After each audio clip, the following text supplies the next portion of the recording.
Hi, welcome back to West Coast Geeks.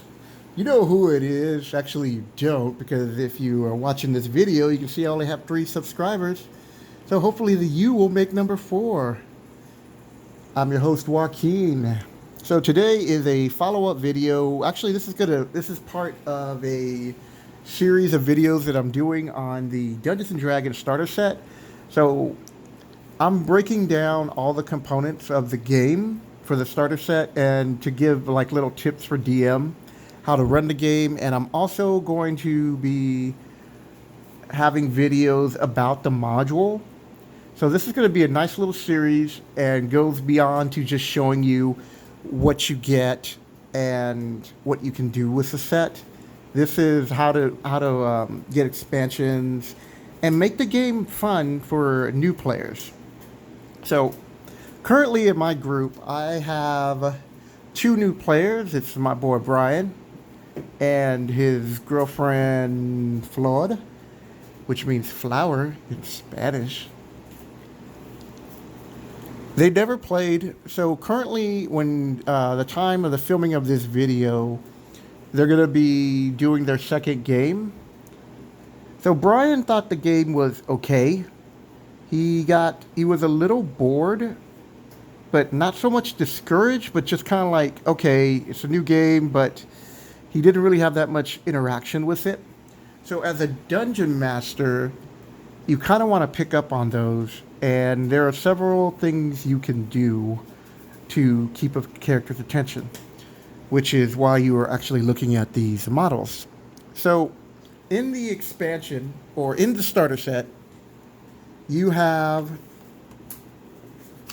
these 3 characters. You can have a wizard, who's a high elf. You have a halfling rogue, and a hill dwarf cleric. So far, those 3 out of the box were chosen. So I went and I bought a dwarf cleric, and on average, these are like 5. It's close to $6 with tax. You can get them a little bit cheaper, but so I got a dwarf cleric, had a halfling rogue, and an elf wizard. So these will help you when you are playing the game, because I didn't have all the exact models.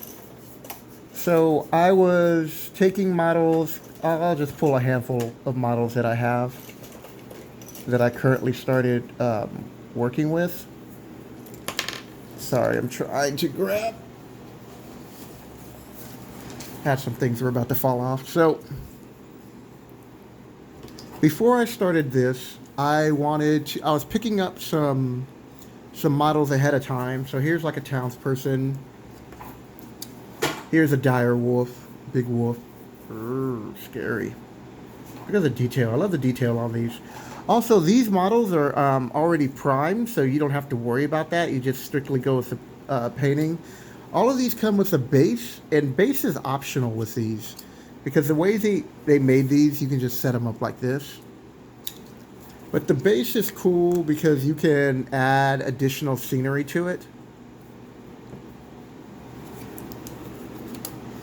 And here's some, like, these could be bandits. Here's a gnoll. Nice detail on these. Look at the detail. Let's zoom in. Nice. Of course, you can't have a first level game without goblins.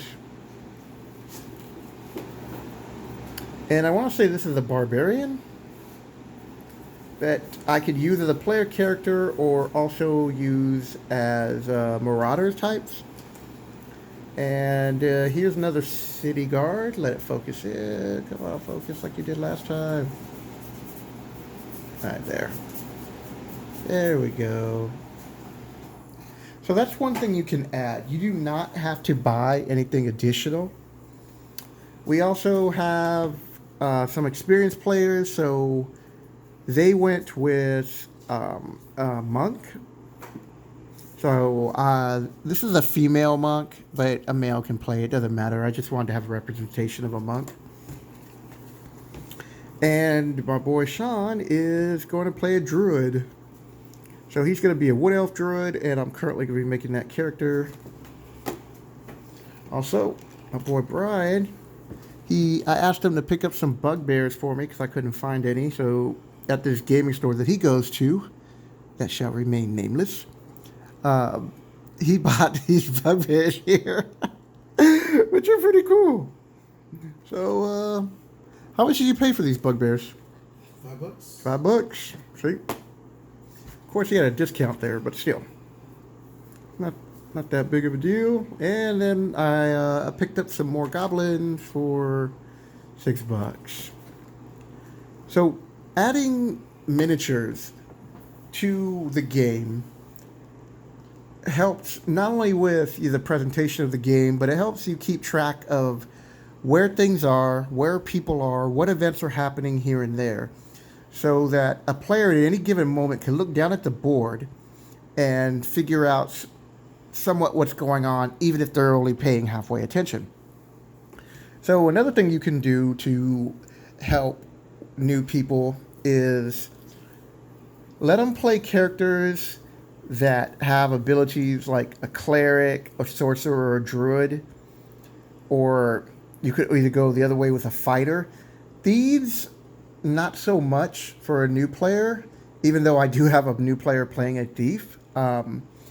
Is because they won't always be in the action, but Flawed is actually the exception. She's actually did a pretty good job of taking the initiative up when she was playing. She got ahead of a few things. She contributed to the group. Not to say that Brian didn't contribute to the group. FYI, Brian's also right next to me on the table doing Magic the Gathering stuff. Not that Brian didn't contribute to the group, because he actually played a crucial spell, which when I do that video, you will see that Brian contributed in a major way. But half the time, Brian was not involved in most of the actions that were going on. And part of that is my fault. Because as a DM, you need to involve the new players more, because this is a great game.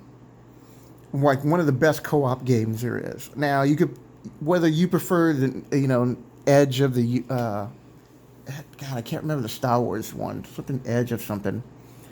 And then there's Shadowrun, there's all these other Splinter games that have come, but this is what set it off.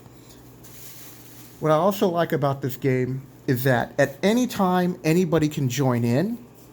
Your groups can expand and shrink, and it doesn't take away from the game style or what's going on, because you can make adjustments. Most games, you can't do that. You play a board game and you try to jump in the middle of a board game, it's not going to happen. Too many things that are just flowing that cannot be reversed. That's not the case with D&D.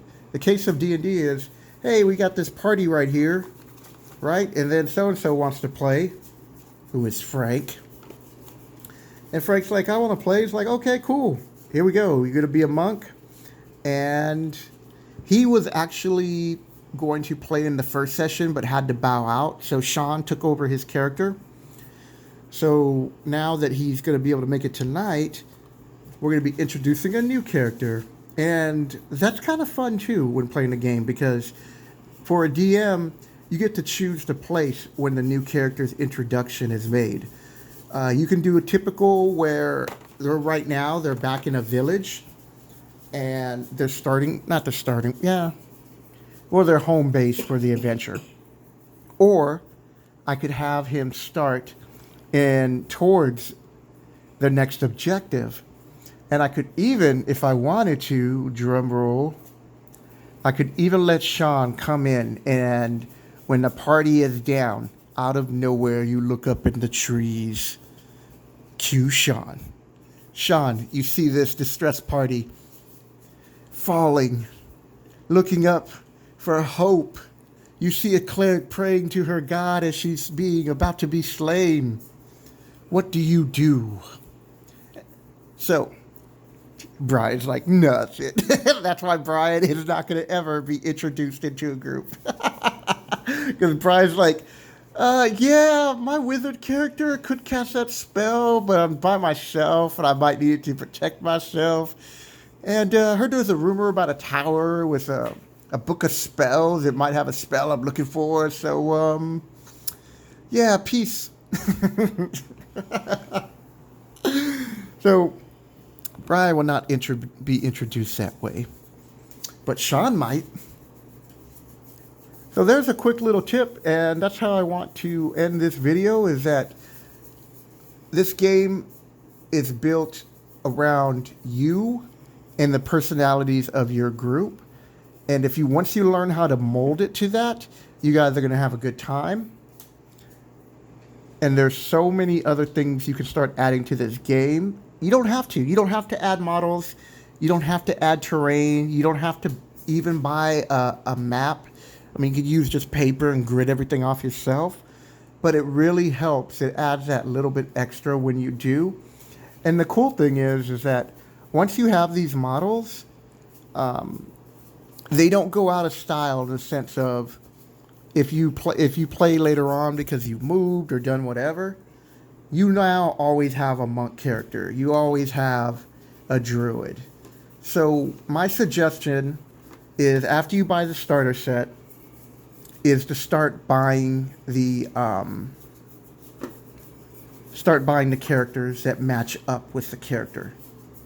Because it's just nice. Also, I didn't mention is that they have a slight little painting guide on the back of these to help you. So for those of you who also would enjoy painting or want to learn how to paint, there are plenty of videos. I myself will be doing some videos down the road of painting these figures. And I'm not that good of a painter when it comes to miniatures while I'm an artist. The best way I describe my art when it came to painting, or my skill set for painting miniatures, I treated it like you would treat cleaning out your backyard. You really don't want to do it, but it's just something you need to do. So I just did the bare minimum, and it showed on a lot of my models. So on these ones, I'm actually going to take the time, watch videos, talk to people, and try to do a good job. So that's how I'm going to end this video. I hope you enjoyed this series so far and this ongoing series. Hit the like and subscribe button. Leave a comment below. Any tips you have for new players. And if you buy miniatures or not. And if you don't, leave a reason why. Is it more financial? Because, you know, these things can add up. But if you do it a little bit at a time, it's not that bad. And you also should look at this for really what it is entertainment value that you're always going to have. So take care, people. And have a good week. Peace.